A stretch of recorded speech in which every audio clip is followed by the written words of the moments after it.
Today, I sit down for an uplifting, empowering and fun conversation with casting associate Rory Okey, who works in one of the busiest casting offices in the UK under Dan Hubbard. And in this inspiring conversation, he shares his biggest piece of advice to help you give your absolute best at auditions. He also shares the biggest mistake he sees in castings that means he simply just cannot bring the actor through to the next round. He goes into detail about the process for selecting actors to come into audition, and he leaves you with one thing that actors can do to improve their auditions. I think you're going to find this conversation really inspiring. I recommend you to download the episode so you can keep coming back to it and referring to his brilliant advice. You are listening to Unstoppable Actors, the essential podcast for ambitious, aspiring actors. With me, Louise, the artistic director of Standby Method Acting Studio. And every week I'll be talking with you and sharing how you can become a paid, working, unstoppable actor, because you 1000% can. An acting career is doable. Are you ready? Welcome to the Unstoppable Actors podcast, Rory. I'm so excited to have you here. I guess we should start right from the very, very beginning. How did you even end up getting into casting? Well, I went to uni and studied kind of, I suppose, production, and it was the course was called television and broadcasting, and it focused more on kind of producing TV shows, but kind of like with a panel format. So, like news shows and stuff like that. So, so it was all camera work and editing and, working in a gallery and stuff like that. And then I left uni and really struggled to find a job for about a year, and then got a job as a studio assistant in a casting studio. And I mean, I didn't even know what a casting director was at the time. I was completely ignorant to kind of this side of the industry as such. And the casting studio was owned by some successful casting directors. So we had a lot of really good like TV, film, commercial work kind of going through it, on a daily basis. And it kind of just went from there, really. So I worked on reception, and then I worked behind the camera, like in the room, and just sort of fell in love with the whole process, like working with actors, meeting directors, audition. I just found the whole thing fascinating, and just sort of worked into getting into it, like into casting properly. That's amazing. And what do you think it is that you're like really passionate about with casting? I think it's finding like unknowns, and sort of, just finding someone that, or putting combinations together. Like we've had something just announced today, and just sort of seeing like press photos of kind of a group of them together it's just brilliant. Like it's a very satisfying thing to see, just kind of knowing that everything's kind of coming together, and it's such an important part of making TV, film, whatever. And it's such a rewarding kind of moment when you see everything just work in front of you. And just going back to what you said about unknowns, is that something that you guys really try and push for? Because I think from the acting perspective, that's what actors are always looking for, that break, like someone just to give me a chance so I can get my foot in the door. Oh, of course. I mean, it's the most sort of exciting part, and we always, push for it, where appropriate, for sure. I mean, it's like I said, it's one of the most rewarding things about our job, sort of being able to do that for people. And and it's fascinating to see how like careers grow and develop. If you've sort of given, or you've put someone in their first job and then seeing how their sort of career evolves, it's fascinating. Yeah, I love that so much, because one of our students has really recently just landed a small role, but a role nonetheless in a Netflix series. And a casting director that he went to a workshop with like 10 years ago gave him such brilliant feedback. And I feel like well, he was saying that's the thing that kept him going despite all the knockbacks. He was like, no, I'm just going to keep remembering that and keep going and keep going and keep going. So yeah, it must be so exciting to see actors on the big screen, the little screen, and knowing that you've worked with them in the casting process. So I guess for our listeners, what is a typical casting session like from beginning to end? What happens in it, and what are you kind of thinking as you're going through this process? Well, I mean, each casting session is different, but typically, when you're in the room, you sort of just do the pleasantries, and then depending on what order whoever's running the session likes to do it, you'll get you ask for the name and agent details and whatnot, or any other info that you need to sort of know, and then you just kind of go through the scene. I mean, personally, I tend to do stuff at the very least twice in the room. And you're saying you do it twice. Is that because you want to see whether that actor can take direction, or is it? Yeah, I mean, I think it's important to I mean, my personal point of view is it's important for them to sort of kind of like give it a try firsthand to see what they've kind of done with the material, and then if it needs tweaking, then obviously that's what the second try is for, and then you just keep going until you're happy. And so it's obviously really important then that an actor comes in with a choice, even if it's not necessarily the choice that the director's after or the one that you'd seen, but they must make a choice, really, shouldn't they? Oh, 100%. And casting is very much a collaborative process. Everyone will have their own point of views on the material and what they think's best, and perhaps an actor kind of sees something and does something that no one's thought of or expects, and then it just works. I mean, it happens all the time. I think that's so important, because sometimes actors are putting casting directors on a pedestal and thinking, I've got to do what they want, rather than bringing in a choice. Like, what would you say to actors who do kind of think with that mindset? I mean, look, we're people as well, we're just like everyone else. No, I think I think kind of getting in your own head is definitely a reality for most people. I mean, I do it myself. I think anyone in this, industry has a degree of, is it neuroses? Is that the right word? When you just overthink stuff. But yeah, I think come in with kind of like a strong point of view, but be malleable so you can be open to sort of change, because ultimately it's it's the job. Yeah, I mean, like we want you to bring the page to life, so there's definitely room for kind of everyone's point of view. And who is it who makes the ultimate casting decision then? Because I think sometimes actors get a little bit confused with this. They might think it's you who's making that decision, but is it the producer, is it the director, or is it a collaboration? I mean, it is a collaboration, for sure. I mean, it will vary depending on production and and the scale of stuff. So maybe like a small independent film, there'll be like the director and maybe one producer, and then if it's a big studio, then you've got director, producers, and then studio and all of that side of it, and then TV, you've got the network, and commercials, you've got producers, advertising agency, and the client. So yeah, it all sort of really depends, but it really is it is a collaborative process. So it's not solely down to you guys then?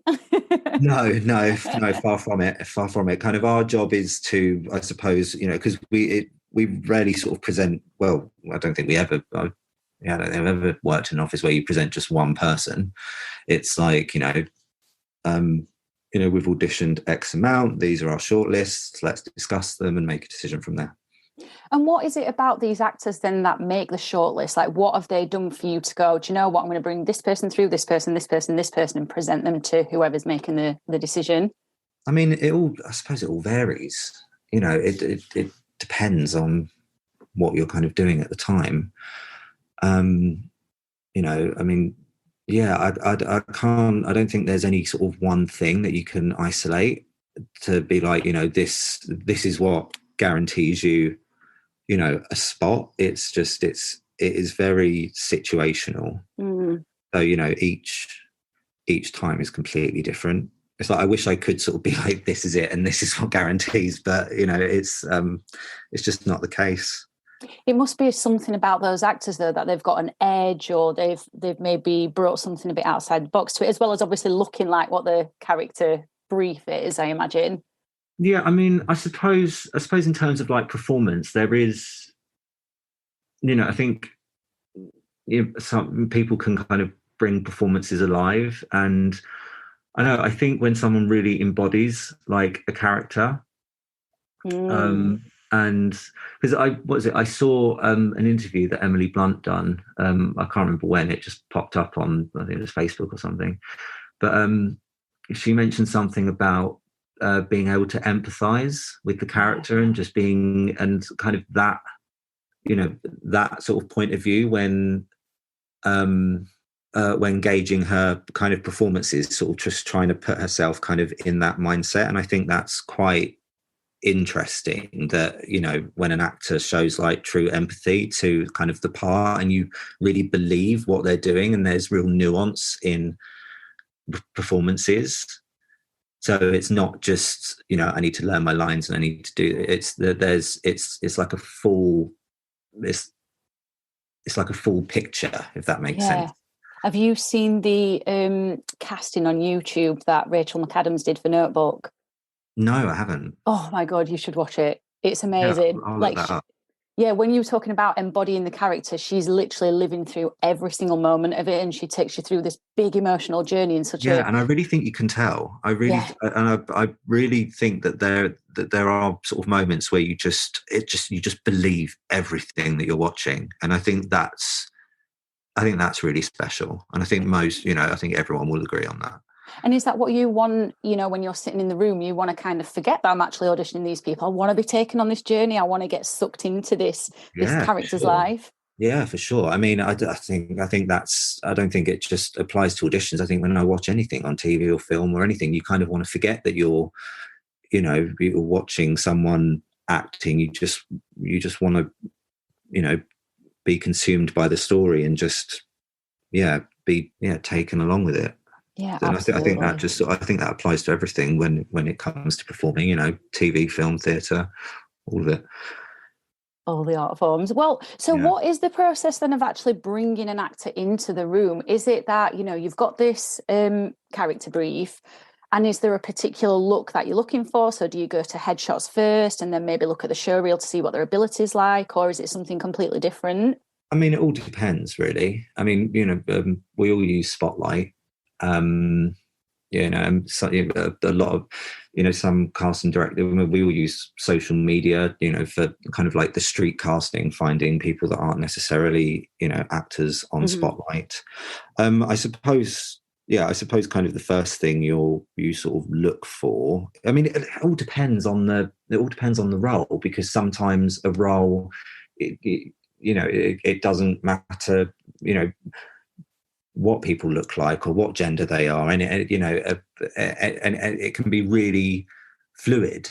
Right. So, you know, it's hard to sort of say kind of what comes first. It really I know that's a really vague answer, but it's just, you know, I suppose really it depends on the project, doesn't it, really? Yeah. I mean, I think if you've got like a really specific brief, like, you know, so and so has to be, you know, for example, you know, male, brown hair, brown eyes, you know, it's then obviously, you would immediately look for someone with, who's a male with brown hair and brown eyes. So, I think it really does depend on the brief. I feel like that's a really vague answer for you, though. That's okay. Don't worry. And I guess what a lot of our audience would really want to know, so they can avoid this, is what are some of the most common mistakes you see in the audition room, where, you know, you're really rooting for this actor and you're like, I want them to do really well, but then they've done this thing and you're like, I can't bring you through to the next round.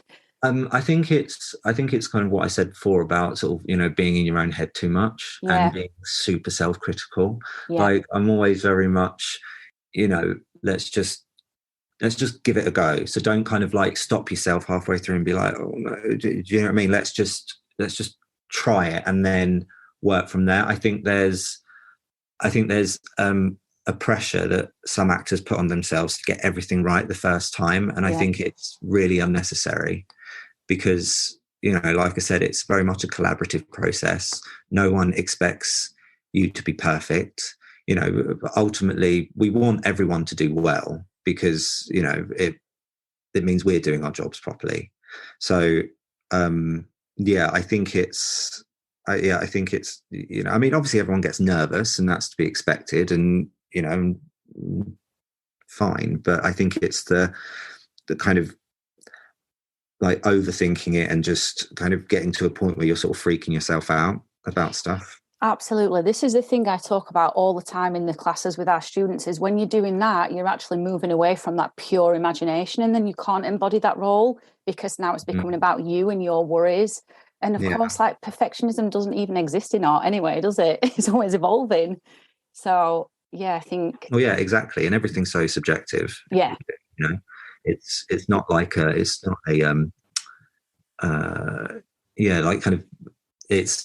not like fixed. Everything's quite sort of fluid and kind of wibbly wobbly. That's a good word.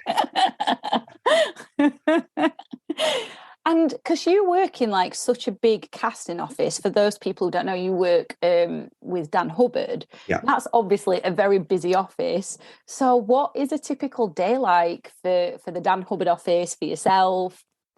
We're very busy. Every day is different. It all depends kind of, where you are in casting a project. We tend to do, projects simultaneously, as I presume most offices do. And, some days it could be, you spend all day checking availabilities or, putting lists together. And then some days it will be, auditioning people. And then some days it will be booking people and, closing the deals and doing the paperwork for it. So, and, it's not like we start projects like we're doing something simultaneously. It's not like we start everything at the same time. So you could be finishing on one and then you're halfway through another. So it really does sort of vary day to day. But so when you guys are saying you're busy, you literally are. You're like thinking about this project and the next one and then the next one. Yeah. There is a lot of spinning plates, but it's good. It makes things interesting, especially after 2020. We're incredibly fortunate that we've been working so much, and it's a great office to be a part of. Like, we all communicate regularly. Like it's we meet up in town, and it's good. It's a really good environment. What advice would you leave with actors that would help them like really leave something with you in that space, in that 15-20 minutes that they've got with you? Yeah, I think being confident and just having generally just a really positive attitude to everything, because it's always because you sort of you pick up on that energy, and I think if they're having fun, we're having fun, it's and I think that sort of does kind of stick with you, sort of if the whole thing is just because it should be fun and it's exciting and it's interesting and the whole. And it's a big part of what actors do. It's a big part of their job, auditioning. It's not just the actual booking work and being on set. It's, the audition process is a very much a part of, your job as an actor. And I think just, if you come in with that sort of that confidence and that positivity, because it's an achievement just getting in the room, because there's so many of you. Oh God, yeah. And it's so I think having kind of that kind of starting with that mind frame is very, it's lovely and it's welcoming. And like I said before, like we're humans as well, like and it's like any sort of interaction that you have with another human being in life. If it's sort of full of positivity and it's got good energy, then it's just it just kind of it stays with you. Yeah, I totally agree with that, because I feel like when there's a bad energy or a negative energy or whatever, like it sticks, doesn't it? It's such a strong thing that you feel. It's so visceral. Yeah. How many a question just popped in my head. Like, how many submissions are you getting then on average for each role that you're putting out there? God, I mean, we can get thousands sometimes. Oh my God. It really does depend.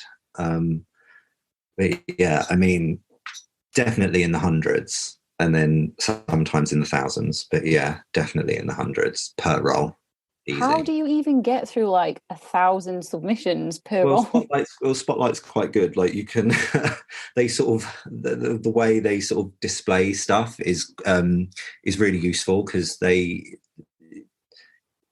can see X amount of thumbnails on one page, so you can just scroll down.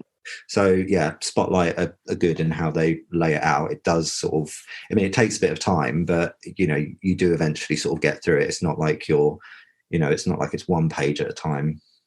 That's good. Otherwise it'd take all day. And because our podcast is called Unstoppable Actors, I would love to know what makes you, Rory, feel unstoppable. Might sound cheesy, but I think it's just, like a positive mental attitude towards everything. Just trying to, because, we're not on this earth forever. And I feel like it's important just to try and approach everything. Just try and find the joy in like little things. Like, since lockdown, we all, we work remotely a lot of the time. But I've been able to walk my dog in the mornings where I didn't really get to do that much before. And it's just, it's just finding the positives in everything and just sort of trying not to let anything sort of really sort of cut you too deep. And that sort of, I suppose that makes me feel quite unstoppable, just being able to, look through life kind of through a positive lens. Don't do it all the time. But, I try to. I'm here for that all day long. I'm always like, rather than seeing things as mistakes, I try and change my mindset where I'm like, what can I actually learn from this? How can I improve this? And I think that's, for actors anyway, that's so important to be thinking like that. Yeah, I agree. And I suppose, and I think, I can't remember, I think I watched it on a show. I couldn't tell you what it is, but I think it's like whenever you feel nervous or anxious or, like you've done something wrong, just sort of remember this is like a moment in time and it will pass. Oh my God, yeah. And it's, and I was like, it's just spot on, it is just a moment in time. And absolutely. Everything does pass. Yeah, and we don't need to hang on to things for too long, otherwise we drive ourselves crazy. Oh, exactly. So do you have time to take 2 more questions from 2 of our students? Sure. Perfect. So Rory will now be answering the questions that our acting students who are part of the 10-week method acting modules have put to him. The answers to their questions goes onto a private extended version of the podcast, which you can get access to, and you can also get your questions answered by our podcast guests by being a part of the 10-week method acting modules.